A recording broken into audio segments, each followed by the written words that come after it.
কাজ ছোট হোক কিংবা বড় হোক, ওটা ভালো করে করতে বলছে কে? ভালো করে করলে ওই কাজে বরকত দিবে কে? কাজে কোনো লজ্জা আছে? শ্রমে কোনো লজ্জা আছে? চাকরি ব্যবসায় কোনো লজ্জা আছে? লজ্জা অলসতায়। লজ্জা কিসে? যে কোনো কাজ করো না ভাই, যে কোনো কাজ করো, তা যেন হয় সবার চেয়ে সবচেয়ে সুন্দর। হোক না সেটা পড়ালেখা, রঙের ভাষায় ছবি আঁকা, হোক না সেটা সামান্য কাজ কিংবা মহত্তর, তা যেন হয় সবার চেয়ে সবচেয়ে সুন্দর। আলহামদুলিল্লাহ পড়, তা মনে থাকবে। কাজে লজ্জা পাওয়া যাবে। Never under estimate any job, big or small. ছোট হোক বড় হোক, কোনো চাকরিকে নাক ছিটকানো যাবে না। কাজ করে বেঁচে থাকতে হবে, এটাই ইসলামের শিক্ষা, ঠিক কিনা? তাহলে এই এমব্রায়োলজির এই সংক্ষিপ্ত পরিসরের যে আলোচনা, এটাতে আমরা বুঝলাম সায়েন্স যা বলেছে তার সবটুকুন কোরআনের সাথে মিল আছে না নেই? কোনো অমিল আছে? যদি কোনো অমিল তারা খুঁজে পায়, দে হ্যাভ টু ওয়েট। সায়েন্সের কি করতে হবে? অপেক্ষা করতে হবে। কারণ শুরুতে যা বলেছে এটা মনে রাখতে হবে কিন্তু, কারণ সায়েন্সের মূল থিওরি, সায়েন্সের কোনো থিওরি ফাইনাল না। আর কোরআনের মূল থিওরি, কোরআন যাই বলেছে তার সবটাই ফাইনাল। চিল্লায় বলো ঠিক কিনা? এবার দেখি হিউম্যান অ্যানাটমি নিয়ে কোরআন আমাদেরকে কি শুনিয়েছে। কোরআন আমাদেরকে শুনিয়েছে যে আমাদের দেহের প্রতিটা অঙ্গের ব্লু প্রিন্ট আল্লাহর কাছে আমাদের যে আমলনামা সেখানে আছে না নাই? আয়াহসাবুল ইনসানু আল্লান নাজমা'a 'idama বালা কাদিরিনা আলা আন নুসাউইয়া বানানা। কোরআন আমাদেরকে বলল, রব্বুল আলামিন ইরশাদ করেছেন, মানুষ কি মনে করেছে নাকি কিয়ামতের দিন তাকে জমিন থেকে উঠাতে আমি আল্লাহর কষ্ট হয়ে যাবে? না না, শুধু তাকে উঠানোটাই আমার জন্য ব্যাপার না, তাকে তো আমি উঠাবো তার হাতের আঙ্গুলের ফিঙ্গারপ্রিন্ট গুলো সহ উঠাবো। সুবহানাল্লাহ। লুসাউইয়া বানানা, বানান মানে আঙ্গুলের টিপ। এটার ইংরেজিতে কি বলে? টিপ বা প্রিন্ট, ফিঙ্গার টিপ বা ফিঙ্গারপ্রিন্ট। যারা সিগনেচার করতে জানে না তারা কি দেয়? টিপ সই দেয় কি দেয় না? 1880 সালের আগে মানুষ জানতোই না এখানে যে টিপ আছে একটা, আমার এই আঙ্গুলের ফিঙ্গারপ্রিন্টের সাথে এইটা মিলে না, এটার সাথে এটা মিলে না, এটার সাথে এটা না, এটার সাথে এটা না, এটার সাথে আবার এটা মিলে না, হাতের গুলার সাথে আবার পায়ের গুলা মিলে না। 1880 সালে ফ্রান্সের একজন সায়েন্টিস্ট নাম ফ্রান্সিস গ্যালটন, উনি আবিষ্কার করেছেন যে মানুষের হাতে রেখা আছে, এটাকে বলে ফিঙ্গারপ্রিন্ট। একটা রেখার সাথে আরেকটা রেখার কোনো মিল নাই। আবার পায়ের যে রেখা, এটাকে আবার ফিঙ্গারপ্রিন্ট বলে না, ওটার বলে ফুটপ্রিন্ট। ওটার কি বলে? শ্রীলঙ্কায় একটা পাহাড় আছে, তো ওরা বলে ওইখানে আদম আলাইহিস সালামের ফুটপ্রিন্ট আছে, পায়ের ছাপ। এটা সত্যি কি মিথ্যা আমরা জানি না, ইতিহাসে পাওয়া যায়। তবে সত্য যে তথ্যটা আমরা জানি, কাবা ঘরের পাশে সাইয়েদনা ইব্রাহিম আলাইহিস সালামের ফুটপ্রিন্ট সংরক্ষণ করে রেখেছেন কে? ওয়াত্তাখিযু মিন মাকামি ইব্রাহিম মুসাল্লা। সাইয়েদনা ইব্রাহিম ওই পাথরের উপর দাঁড়িয়ে কাবা ঘর নির্মাণ করতেন। যতটুকু ওঠা লাগতো এসকালেটরের মতো, লিফটের মতো উপরে উঠে যেত। আবার নিচে নামার দরকার হলে মুহূর্তের মধ্যে এসকালেটরের মতো ওই পাথরটা নিচে নেমে যেত। চিল্লায় পড়ে সুবহানাল্লাহ। আবার প্রাণীদের সংখ্যা শনাক্তকরণের জন্য এই ফুটপ্রিন্ট লাগে। যেমন সুন্দরবনে বা অ্যামাজন জঙ্গলে বাঘ কয়টা আছে গুনতে হবে। বাঘ শুমারি হয়, আমাদের হয় আদমশুমারি। আমাদের কি হয়? আর আমাদের সুন্দরবনে কি হয়? বাঘ শুমারি। তো বাঘ গুনবে কিভাবে? কাছে যে এমনি গুনবে, বাঘ মামা 1, বাঘ মামা 2, বাঘ মামা 3, আর বাঘ আপনারা ছেড়ে দিবে নাকি? এমনি গনে? ওখানে আসলে বাঘ মামার কাছে যাওয়া যায় না। তাহলে খবর আছে, ওখানে বাঘের পায়ের ছাপ দেখে বাঘ শুমারি হয়। কারণ একটা বাঘের পায়ের ছাপের সাথে আরেকটা বাঘের পায়ের ছাপের কোনো মিল না। কারিগরটার নাম কি? ফ্রান্সিস গ্যালটন 1880 সালে আবিষ্কার করলেন যে একটার সাথে আরেকটার মিল নাই। 1880 সালের আগে পৃথিবীর কেউই জানতো না এই জায়গায় এই কারিশমা আছে। কেউ জানতো? কিন্তু 1400 বছর আগে কোরআনের মধ্যে বলে দিয়েছে কে? আয়াহসাবুল ইনসানু আল্লান নাজমা'a 'idama বালা কাদিরিনা আলা আন নুসাউইয়া বানানা। মানুষ কি মনে করেছে নাকি মানুষ মরে যাবে আর গরু পচে যাবে, তারে আমি উঠাতে পারবো না? আর তোরে তো আমি উঠাবোই, তোর ফিঙ্গারপ্রিন্ট সহকারে উঠাইয়া দেবো। এখন সব জায়গায় এটা লাগে। সিম যারা কিনতে যান, সিম গ্রামীণের সিম কিনতে গেলে লাগে না? এটাকে বলে বায়োমেট্রিক অথেন্টিকেশন। সিম কিনতে লাগে, ইমিগ্রেশন পাস করবেন ফিঙ্গারপ্রিন্ট লাগে, এম্বাসিতে লাগে, ব্যক্তি শনাক্তকরণের জন্য। কিরে ভাই, এই পিছন থেকে ধাক্কা দিচ্ছ তোমরা এখনো না? আর আসবো না তাহলে মাতো এলে আমি আসবো না, এরকম দেখলে তার বাংলাদেশি আসবো না। এরকম প্রতিদিন কষ্ট দিলে আমাদের পক্ষে সম্ভব না। প্লিজ এরকম করো না, তোমাদেরকে কোরআনের জন্য ভালোবাসি। একটু দাঁড়াও, কয়েক মিনিটের মধ্যে আমি শেষ করে দিচ্ছি। তাহলে ফিঙ্গারপ্রিন্টের ব্যাপারে সায়েন্স যা বলেছে আর কোরআন যা বলেছে কোনো অমিল আছে? নাই। এরপর আল্লাহ যে উঠাবেন, মিনহা خلقناكم وفيها نعيدكم ومنها نخرجكم تارة أخرى। মাটি থেকে বানালাম, মাটি থেকে তোমাদেরকে তৈরি করলাম, মাটির কবরে তোমাদেরকে শুইয়ে দিলাম, আবার মাটির কবর থেকে হাসরের মাঠে আমাদেরকে তুলে ফেলবেন কে? এখন এই যে মাটির ভেতরে আমরা রইলাম, মাটির ঘরে আমরা থাকলাম, পচে গেলাম, মরে গেলাম, কিভাবে উঠাবে? আল্লাহ রাসূল সাল্লাল্লাহু আলাইহি ওয়াসাল্লাম বললেন কিভাবে তোমাদেরকে উঠাবে শোনো। মজার ঘটনা, খেয়াল করে শোনেন। আল্লাহ রাসূল সাল্লাল্লাহু আলাইহি ওয়াসাল্লাম বললেন, সহিহ মুসলিমের বর্ণনা, ইন্না ফিল জাসাদি আযমান লা তাআকুলুহুল আরদু আবাদান ওয়া মিনহু ইউরাক্কাবুল খালকু কুল্লুহু ইয়াওমাল কিয়ামা। আল্লাহ রাসূল বললেন, নিশ্চয়ই প্রত্যেক মানুষের, প্রত্যেক প্রাণীর দেহের মধ্যে একটা ছোট হাড় আছে। কি আছে? হাড় বা হাড্ডি। লা তাআকুলুহুল আরদু আবাদা, মাটি কখনো এই হাড্ডিটারে খেতে পারে না। অমিনহু ইউরাক্কাবুল খালকু কুল্লুহু ইয়াওমাল কিয়ামা, কিয়ামতের দিন ওই হাড্ডিকে বেসিক ধরে সবগুলো মানুষকে দাঁড় করায় দিবে কে? সাহাবারা জিজ্ঞেস করলেন, আইয়ু আযমিন ইয়া রাসূলুল্লাহ, ও আল্লাহর হাবিব ওই হাড্ডিটার নাম কি? আমাদের জানতে বড় মনে চায়। বিশ্বনবী বললেন, হাড্ডিটার নাম হলো আজবুদ জানাব। আজবুদ জানাব ইংরেজিতে বলে কক্সিক্স। ইংরেজিতে কি বলে? ডাক্তার হবা কে কে? হাত। ডাক্তার হতে চাও দেখি কে কে? মাতো এলের ছেলেরা। এদিকে ডাক্তার নাই, তোমরা পুলিশের লাঠি চার্জ বাহিনীতে যোগ দিও। যে ধাক্কা ধাক্কি শিখছো তোমরা, তোমরা পুলিশের লাঠি চার্জের একটা উইং থাকে না, ওইখানে চাকরি নিয়া কোপায় ফেলবা একেবারে পিটায়। যেই ধাক্কা ধাক্কি করতেছো কোরআনের মাহফিলে। তাহলে ডাক্তার হবা কারা কারা দেখি? মাশাআল্লাহ, মাশাআল্লাহ। আল্লাহ তোমাদেরকে বড় ডাক্তার হওয়ার তৌফিক দান করুক। হাত নামাও। আজকে বাসায় যে লিখবা কক্সিক্স, এই কক্সিক্স এটাকে আরবিতে বলে সহিহ মুসলিম শরীফের হাদিস আজবুদ জানাব। আমাদের যে শির দ্বারা আসারা নেই, এটারে বলে মেরুদণ্ড, ডাক্তারি ভাষায় স্পাইনাল কর্ড। এই স্পাইনাল কর্ডের একেবারে নিচে ট্রায়াঙ্গেল, ত্রিভুজ আকৃতির 3 কোণার একটা ছোট্ট হাড্ডি আছে। কয় কোণা? 3 কোণার। এটা প্রাণীরও আছে, আমাদেরও আছে। হিন্দুরা যখন শ্মশানে মানুষ পোড়ায়, গোশত, হাড্ডি, রক্ত সব পড়ে যায়, কিন্তু এই ট্রায়াঙ্গেল কক্সিক্স পুড়ে না। আমাদেরকে কবরস্থানে যখন শুইয়ে দেয়া হয়, আমাদের হাত পা মাটিতে খেয়ে ফেলে সব জীর্ণ শীর্ণ হয়ে যায়, পচে যায়, গলে যায়, কিন্তু শিরদাঁড়ার নিচে ট্রায়াঙ্গেল, ত্রিভুজ আকৃতির যে হাড্ডির কণা, যেটার নাম কক্সিক্স, ওইটা কখনো পচে? কিয়ামতের দিন ওই কক্সিক্স থেকে, ওইটাকে বেসিক অফ দ্য বেসিক ধরে আমাদেরকে উঠায় দিবে কে? এজন্য আল্লাহ বললেন, মিনহা خلقناكم وفيها نعيدكم ومنها نخرجكم تارة أخرى। মাটি থেকে বানালাম, মাটির কবরে শুইয়ে দিলাম, আবার মাটির কবর থেকে তোমাদেরকে দাঁড় করাবে কে? তাহলে আজবুজ জানাব কোরআনের ভাষা, হাদিসের ভাষা, বিজ্ঞানের ভাষা হচ্ছে কক্সিক্স। মিল আছে না নাই? চিল্লায় বলতে হবে, মিল আছে না নাই? কি কষ্ট হচ্ছে আপনাদের? আর 2-1 মিনিট শুনবেন, শুনবেন, শুনবেন। তাহলে তাকবীর পড়েন, লিল্লাহি তাকবীর, লিল্লাহি তাকবীর, লিল্লাহি তাকবীর।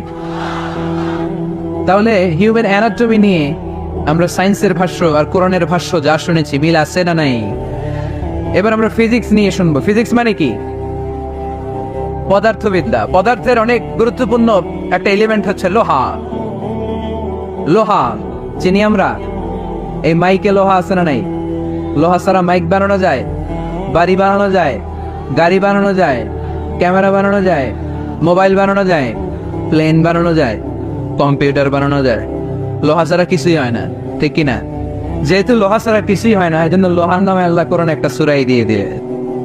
সুবহানাল্লাহ বাড়িতে গিয়ে বলে, ওই সূরাটার নাম আরো জোরে, মাশাআল্লাহ। আল হাদিদ। আল্লাহ বললেন ওয়া আলান্না লাহুল হাদিদ, ও দাউদ তোমার জন্য লোহারে আমি নরম বানিয়ে দিলাম। ফিহি বাসুন শাদীদ ওয়া মানাফিউ লিন-নাস ওয়া আনজালনাল হাদিদা ফিহি বাসুন শাদীদ ওয়া মানাফিউ লিন-নাস। আমি লোহাকে আকাশ থেকে নাযিল করলাম, লোহার ভেতরে রয়েছে অনেক শক্তি, মানাফিউ লিন-নাস মানুষের জন্য উপকার। এই লোহা দিয়ে নানান ধরনের জিনিস বানানোর কৌশল আমাদেরকে শিখালো। এই চলো রাইট, এই চিল্লাচিল্লির মধ্যে পারা ধরবে। হাদিদ মানে লোহা, হাদিদ মানে কি? লোহা। আল্লাহ বললেন, খেয়াল করে শুনেন, এই যে মাশাআল্লাহ ঠান্ডা, হ্যাঁ এবার ঠিক আছে, এরকম থাকো। লোহা, সূরার নাম হাদিদ, লোহা। ওয়া আনজালনাল হাদিদ, লোহাকে আমি নাজিল করেছি। এই আয়াত থেকে বোঝা গেল লোহা পৃথিবীর উপাদান না। চাচা, ওয়া আনজালনাল হাদিদ, লোহাকে আমি নাজিল করেছি। আকাশ থেকে বৃষ্টি নাজিল করে কে? এই কোরআনকে নাজিল করছে কে? নাজিল কি উপরের থেকে হয় না নিচ থেকে? তার মানে ওয়া আনজালনাল হাদিদ, লোহাকেও আল্লাহ এইভাবে নাজিল করছে। কোরআন যেমনি উপর থেকে নিচে, আপ টু ডাউন, বৃষ্টি যেমনি উপর থেকে নিচে, তেমনি লোহাকেও উপর থেকে নিচে নাজিল করেছে কে? কোরআনের এই আয়াত থেকে বোঝা যায় লোহা পৃথিবীর উপাদান নয়, লোহা নিশ্চয়ই বাইরে থেকে এসেছে। সায়েন্স বর্তমান সময়ে এটাই বলছে, চিল্লায় কোন সুবহানাল্লাহ। সায়েন্স বলছে লোহার একটা মলিকিউল তৈরি করতে যে টেম্পারেচার বা তাপ লাগে, এটা পৃথিবীতে দূরের কথা, সূর্যের ভেতরেও নাই।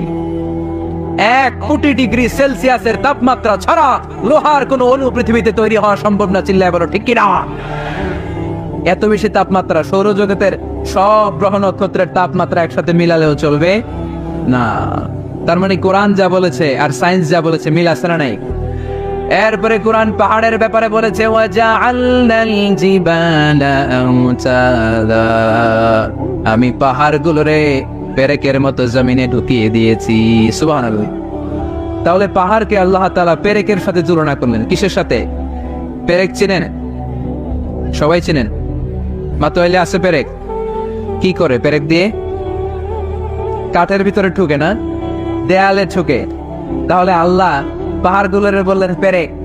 আচ্ছা, পেরেক যখন আমরা কাঠের ভিতরে ঢুকাই, পুরো পেরেকটা কাঠের ভিতরে ঢুকে যায়, উপরে শুধু কি থাকে? মাথাটা থাকে, ঠিক কিনা? তার মানে আমরা যে পাহাড় দেখতে পাচ্ছি এটা পাহাড়ের মাথা। পুরো পেরেক যেমনি কাঠের ভিতরে, পুরো পাহাড়টা আছে মাটির ভিতরে। চিল্লায় পড়ে আল্লাহু আকবার। জমিনে আমরা দৃশ্যমান এই পৃথিবীতে খালি চোখে যে পাহাড় দেখতে পাই, এটা আসল পাহাড় না, এটা পাহাড়ের মাথা। যেমনি পেরেক যখন কাঠের ভিতরে ঢুকে দেয়, পুরো পেরেকটা কাঠের ভিতরে ঢুকে যায় কি যায় না? পেরেক নিয়ে যখন আমি হাতুড়ি দিয়ে মারলাম, পুরো পেরেকটা কই যায়? কাঠের ভিতরে, তাই না?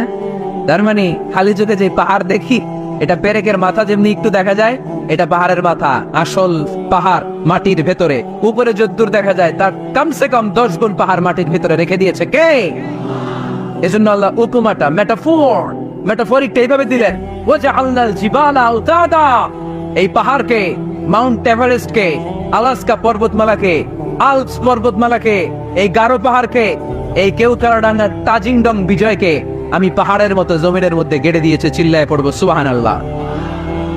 আবার আল্লাহ বললেন, ওয়ামিনাল জিবালি জুদাদুন বীদুন ওয়া হুমরুন মুখতালিফুন আলওয়ানুহা ওয়া গরাবিবু সুদ, পাহাড়ের মধ্যে কোন পাহাড় আমি বানিয়েছি ধবধবে শুভ্র সাদা, কোন পাহাড় আমি বানিয়েছি রক্তিম লাল, কোন পাহাড় আমি বানিয়েছি কুচকুচে কালো। 3 কালারের পাহাড়। কয় কালারের? মৌলিক ভাবে ধবধবে শুভ্র সাদা পাহাড়, অথবা রক্তিম লাল পাহাড়, অথবা কুচকুচে কালো পাহাড়। আপনি পৃথিবীর পাহাড়গুলো নিয়ে যদি গবেষণা করেন, বিভিন্ন রঙের পাহাড় আপনি দেখবেন। আমি তো পৃথিবীর অনেক জায়গায় পাহাড় দেখেছি। মিশরে আমি তুর পাহাড়ের চূড়ায় উঠেছি। ওখানে যেখানে মুসা আলাইহিস সালামের কাছে আল্লাহ নূরের তাজাল্লি দিয়ে ফোকাস করেছেন, পাহাড়টার নাম তুর পাহাড়। 2 বার আমি উঠেছি এটার চূড়ায়। উঠতে আমার অনেক কষ্ট হয়েছে। ওখানে উঠে ফজরের সালাত পড়ে আমি খেয়াল করে দেখলাম তুর পাহাড়ের আশেপাশের পাহাড়গুলো কোনোটা খয়েরি, কোনোটা কালো, কোনোটা লাল, কোনোটা ধূসর। আল্লাহু আকবার। এক এক পাহাড়কে এক এক রং দিয়ে তৈরি করলো কে? পৃথিবীতে চায়না নামে একটা দেশ আছে না? চায়না একটা শহর আছে গানজু। কি নাম? আজকে যে গুগল করবা, the গানজু city located in China. চায়নাতে অবস্থিত গানজু শহরে একটা পাহাড় আছে, এই পাহাড়ের নাম রেইনবো মাউন্টেন। কি কি নাম? মানে রংধনুর পাহাড়। রংধনুর কয় রং? সবাই কন আরো জোরে। 7 রং না? আমরা ছোটবেলায় মুখস্থ করতাম বেনিয়া সহকলা, বেনিয়া সহকলা। এই 7 রঙের পাহাড় ওখানে দেখা যায়, এক জায়গায় 7 রঙের পাহাড়। সুবহানাল্লাহ কইতে বলেন না মজা করে? বানালো কে? সুনানে তিরমিজি আর মুস্তাদরাকে হাকিম, মুসনাদে আহমদ ইবনে হাম্বলের হাদিস। আল্লাহ যখন পৃথিবী বানালেন, এই পৃথিবীটা ঘোরার পাশাপাশি কাঁপাকাঁপি শুরু করে দিল। এই পৃথিবীর কাঁপাকাঁপি বন্ধ করার জন্য রব্বুল আলামিন পৃথিবীর মধ্যে পাহাড় গেড়ে দিলেন। 7টা tectonic plate, 7 tectonic plates creates the mountain range on earth. 7টা টেকটনিক প্লেট আল্লাহ দিলেন। পৃথিবী সৃষ্টি করার পরে পৃথিবী কাঁপে, আল্লাহ পাথর দিয়ে পেরেক মারলেন, পৃথিবী আর কাঁপে না। সুবহানাল্লাহ কর। ফেরেশতারা দেখে তো হওয়াক। ফেরেশতারা বলে আল্লাহ পাহাড়ের এত শক্তি, পাহাড় গেড়ে দিলেন পৃথিবীতে আর পৃথিবী কাঁপে না। আল মিন খালকিকা আশাদ্দু মিনাল জিবাল। আল্লাহ আপনার সৃষ্টির মধ্যে পাহাড়ের চেয়ে শক্তিশালী কি কিছু আছে? আল্লাহ বললেন নাআম, আছে। আল হাদিদ, লোহা। লোহা পাহাড়ের চেয়ে শক্তিশালী, কারণ লোহা পাহাড়ে মারলে পাহাড় ভেঙে যায়, ঠিক কিনা? ফেরেশতারা আরো অবাক, লোহা এত শক্তিশালী? আল মিন খালকিকা আশাদ্দু মিনাল হাদিদ। আল্লাহ তাহলে লোহার চেয়ে শক্তিশালী মনে হয় কিছু নাই, আছে? আল্লাহ বললেন নাআম, আছে। আন্নার, আগুন, কারণ আগুনের মধ্যে লোহা ফেলে দিলে লোহা গলে যায়, ঠিক কিনা? ফেরেশতারা তো আরো অবাক। ফেরেশতারা বলে তাই নাকি? আগুন এত শক্তিশালী, তো হাল মিন খালকিকা আশাদ্দু মিনান নার। আল্লাহ আপনার সৃষ্টিতে আগুনের চেয়ে শক্তিশালী কিছু আছে? আল্লাহ বলে আছে। আলমা, পানি, কারণ আগুনের মধ্যে পানি ঢাললে আগুন পাওয়া যায়। ফেরেশতারা তো এবার আরো অবাক, পানি এত শক্তিশালী, ওই পানি গট গট গট গট করে আমরা খাই, এত শক্তিশালী আল্লাহ। আল মিন খালকিকা আশাদ্দু মিনাল মা। আপনার সৃষ্টিকুলের মধ্যে পানির চাইতে শক্তিশালী কি কিছু আছে? আল্লাহ বলে আছে। সেটা আবার কি? আল্লাহ বলে আর রিহ, বাতাস। বাতাস যখন সাগরের পানির মধ্যে উচ্ছ্বাস মারে তখন এটা জলোচ্ছ্বাস হয়ে যায়, ঠিক কিনা? বাতাসের ধাক্কায় পানি জলোচ্ছ্বাস হয়ে এক জায়গা থেকে আরেক জায়গায় যায়। আল্লাহ বললেন পানির চাইতেও শক্তিশালী সৃষ্টি আমার আছে, ওইটার নাম বাতাস। ফেরেশতারা অবাক হয়ে আবার জিজ্ঞেস করে আল্লাহ আপনার সৃষ্টিকুলের মধ্যে বাতাসের চাইতেও শক্তিশালী কিছু আছে কিনা বলেন। আল্লাহ বললেন আছে। বাতাসের চাইতেও শক্তিশালী হলো আমার আশরাফুল মাখলুকাত মানুষ, ওই মানুষ যে মানুষ গোপনে দান করে। গোপনে আল্লাকা সিররুন ইনদাল্লাহ বাইনাকা আনতা ওয়া বাইনাল্লাহ। আল্লাকা সাদাকাতুন তাখফা লা ইয়ালামুহা ইল্লাল্লাহ। আল্লাকা সিররুন ইনদাল্লাহ বাইনাকা আনতা ওয়া বাইনাল্লাহ। আল্লাকা সাদাকাতুন তাখফা লা ইয়ালামুহা ইল্লাল্লাহ। পড়তে হবে আল্লাহু আকবার। একবার ভেবেছি কথা বলা বন্ধ করে দিয়ে মালয়েশিয়া চলে যাবে, বাংলাদেশের একটা খুশিও। তো কোত্থেকে? বগুড়া, খুলনা, কুষ্টিয়া, দিনাজপুর। মাশাআল্লাহ, ভালোবাসি আপনাদেরকে। অনেক ছেলেরা তোমরা প্লে কার্ড উঁচু করে আমার নাম লিখে আমার দৃষ্টি আকর্ষণ করেছো। আমি দেখেছি তোমাদের প্লে কার্ড দেখেছি। You are our proud Azhari. বারাকাল্লাহু ফিকুম ওয়া উহিব্বুকুম ফিল্লাহ। আল্লাহর জন্য তোমাদেরকে ভালোবাসি এবং আপনাদের কাছে দোয়া চাই। আমি একজন নগণ্য মানুষ, মিসকিনুন ফিল ইলমি ওয়াল আমাল। আমলও নাই, এলেমও নাই, কিচ্ছু নাই, খালি কলসি, ভিতরে কিছু নাই, ঠনঠন করে খালি। তো কোরআন সুন্নাহর কথা যতটুকু শিখেছি আমি যেন পৌঁছে দিতে পারি। আপনাদের কাছে দোয়া চাই, আল্লাহ তুমি কবুল করো। আপনাদেরকে থামতে হবে। আজকে দুপুরে আমার প্রোগ্রাম ছিল পীরগঞ্জ, রংপুর, পীরগঞ্জ, রংপুর। অনেক বড় ময়দান, অনেক মানুষ হয়েছে, অনেক ভাইরা বোনরা এসেছে। ওইখানে বলছিলাম যে আমার জীবনের সবচেয়ে বড় মাঠ, এত লো করে আল্লাহ সুবহানাল্লাহ। এইখানে এসে দেখি ওই রেকর্ড ভেঙে দিছে গাইবান্ধার লোকেরা।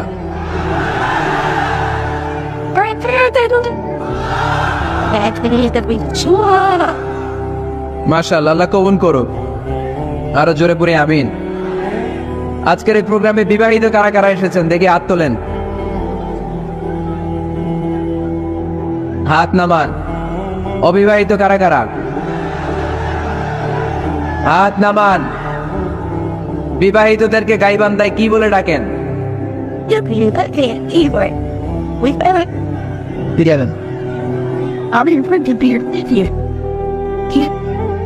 বিয়াতাই, বিয়াদারি। আর অবিবাহিত অবিয়াদারি। আসেন, বিয়াদারি আর অবিয়াদারি মিলে আমরা তিনটা স্লোগান দেই, পারা যাবে মুসলমান? আমি লিল্লাহি তাকবীর পড়লে প্রথমে বিয়াদারিরা পড়বেন আল্লাহু আকবার। দ্বিতীয় পর্যায়ে আমি লিল্লাহি তাকবীর বললে অবিয়াদারিরা পড়বেন আল্লাহু আকবার। দেখবো কাদের গলায় জোর কত বেশি। তৃতীয় পর্যায়ে সবাই মিলে তিনটা তাকবীর দিয়ে ডিরেক্টলি আলোচনায় যাব। শুরুতে বিয়াদারিরা রেডি হন। বিয়াদারিরা রেডি? এখন বিয়াদারিরা তাকবীর পড়বে, অবিয়াদারিরা চুপ। তোমরা পড়লে বিয়াদারিরা এখন জিতে যাবে। বিয়াদারি ভাইরা রেডি আপনারা? আওয়াজ তুলে তাকবীর পড়েন, লিল্লাহি তাকবীর। মাশাআল্লাহ, মাশাআল্লাহ।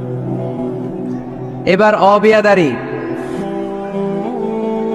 অবিয়াদারি তোমরা কি রেডি? খাইছে, রেডির আওয়াজই তো খবর করে ফেলছে। এবার অবিয়াদারি ভাইরা আমাদেরকে তাকবীর শোনাবে। অবিয়াদারিরা পড়েন, লিল্লাহি তাকবীর।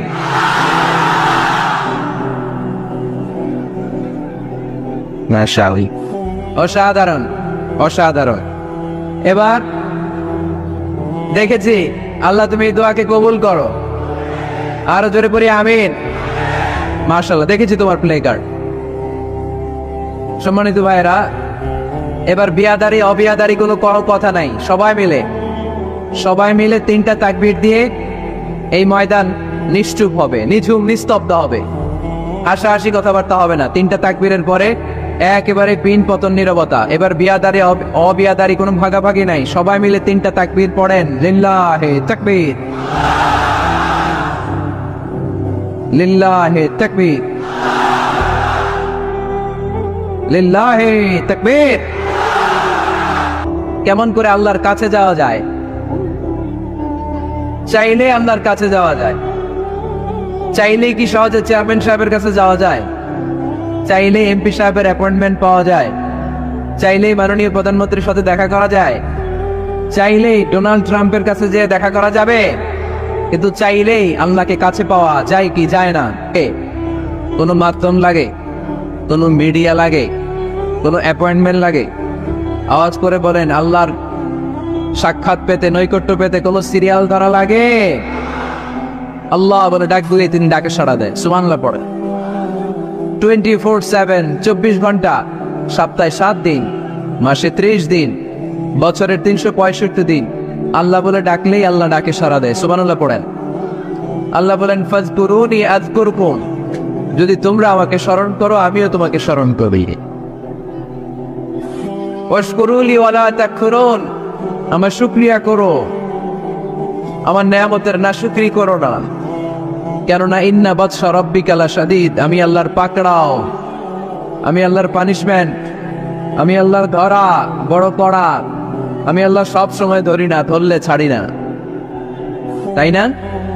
ধরে ধরে ধরে না, ধরলে আল্লাহ বারবার ধরে না, কিন্তু ধরলে। এজন্য সাবধান, সব সময় ধরবে না, সব সময় ধরবে না, কিন্তু যখন ধরবে তখন পালাবার জায়গা পাওয়া যাবে না। চিল্লায় বলেন ঠিক কিনা? এজন্য আমার আল্লাহ আমার সবচেয়ে কাছে, সবচেয়ে কাছে তিনি। বলেন তো, কাছের জিনিস দেখা যায় কি যায় না? এই যে কোরআনটা আমি হাতে নিলাম, এটা আমার কাছে না দূরে? এটা যেহেতু কাছে, এটাকে দেখা যায় কি যায় না? আল্লাহ বললেন আল্লাহও কাছে, কিন্তু আল্লাহকে দেখা যায়? যায় না। লা তুদরিকুহুল আবসার ওয়া হুয়া ইউদরিকুল আবসার ওয়া হুয়াল লাতীফুল খাবীর। তিনি দৃষ্টির আয়ত্তে নন, দৃষ্টি তার আয়ত্তে, ঠিক কিনা? কোন চোখ আল্লাহর দেখে না, কিন্তু আল্লাহর চোখ সবাইরে দেখে। এজন্য আমি প্রায় বলি, কেউ যেটা দেখে না সেটা দেখে কে? কেউ যেটা শোনে না সেটা শোনে কে? আমাদের মাথার উপরে বিশাল প্রথম আকাশের মহাশূন্য, তার উপরে প্রথম আকাশ, তার উপরে দ্বিতীয় আকাশের মহাশূন্য, তার উপরে দ্বিতীয় আকাশ, তার উপরে তৃতীয় আকাশের মহাশূন্য, তার উপরে তৃতীয় আকাশ, এভাবে চতুর্থ, পঞ্চম, ষষ্ঠ, সপ্ত আকাশ, তারপরে সিদরাতুল মুনতাহা বর্ডার এরিয়া, তার উপরে আল্লাহর আরশ, তার উপরে আল্লাহর কুরসি, তার উপরে আমার মহান আল্লাহ তাআলার জাত। এত উপরে থেকে জমিনের অতল গহ্বরে কোন গুহার ভিতরে ছোট্ট পিঁপড়াও যদি হেঁটে বেড়ায়, আল্লাহ বলে ওই পিঁপড়ার হেঁটে চলার টুকটুক পায়ের আওয়াজটাও আমি এত উপর থেকে শুনতে পাই। এজন্য কেউ যেটা শোনে না সেটা শুনে কে? কেউ যেটা দেয় না সেটা দেয় কে? আমাদের মনের যত জ্বালা যন্ত্রণা আশা আর আকাঙ্ক্ষা সব মিটিয়ে দিতে পারে কে? এজন্য চাইবেন কার কাছে? নাকি খাজা বাবার কাছে, বড় পীরের কাছে, মাজারে যে পীর সাহেব হুজুরের কাছে? চাইতে হবে মুসলমান একজনের কাছে, চিল্লায় বলো তিনি কে? কেউ ফিরে না খালি হাতে আল্লাহর তোর দরবারেতে, ঠিক কি না? তাহলে পড়েন, কেউ ফিরে না। আল্লাহর দরবার থেকে কেউ কোনোদিন খালি হাতে ফিরে? চাইলেই কবুল করে কে? ধনভাণ্ডারের কোনো কিছু আল্লাহর কাছে কমতি আছে নাকি? আমাদের সবার যার যা লাগবে, আল্লাহ বলে সবাই দাঁড়িয়ে যদি একটা লিস্ট দাও, ওই লিস্টে যদি লিখে দাও কার কি লাগবে, যার যা লাগবে সবও যদি আমি আল্লাহ দিয়ে দেই, আমি আল্লাহর ধনভাণ্ডারের 1 ইঞ্চিও কমবে না। এজন্য কেউ যেটা দেয় না সেটা দেয় কে? বিপদে পড়েছেন, আল্লাহর কাছে চান। পরীক্ষায় পাশ করতে চান, আল্লাহর কাছে চান। নেককার, গুণবতী, রূপবতী, সুন্দরী স্ত্রী চান, আল্লাহর কাছে চান। এই যে আবিয়াতা যারা অবিয়াদারি, তোমাদের রূপবতী, সুন্দরী, নেককার স্ত্রী আল্লাহর কাছে চাওয়ার দরকার আছে না নাই? এখন গলার আওয়াজ বেড়ে গেছে, মহা খুশি, কয় আছে। মাশাআল্লাহ। নেককার স্ত্রী আল্লাহর কাছে চাইতে হয়, নেককার সন্তান আল্লাহর কাছে চাইতে হয়। কেউ দুনিয়ার কেউ সন্তান দিতে পারে না, কেউ পারে না, কেউ না। অনেকে মাজারে মানত করে সন্তানের জন্য, আছে না নাই? আপনাদের এই এলাকায় বোধহয় মাজার টাজার নাই না? নাই না? আলহামদুলিল্লাহ। হ্যাঁ, কেউ বলে নাই, আপনি কোন বেশি? বেশি একটা নাই। মাজারে মানত করা যায় না, মানত করতে হয় একজনের জন্য, তিনি কে? অনেকের সন্তান হয় না, তো মাজারে যে মানত করে, কপাল পোড়া। মাজারে মানত না করলে যদি সন্তান না হইতো, বাচ্চা না হইতো, কুকুরের যে বাচ্চা হয়, কুকুর কোন মাজারে মানত করে? গাভী যে প্রতি বছর বাচ্চা দেয়, গাভী কোথায় মানত করলো? কোন মাজারে? কথা কি বুঝতে পেরেছেন?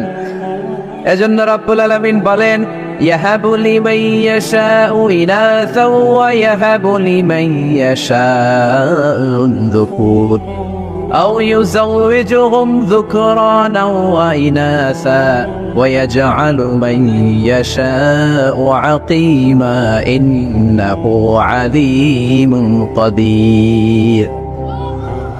তিনি এমন সত্তা, যিনি যাকে চান তাকে ছেলে দেন, তিনি কে?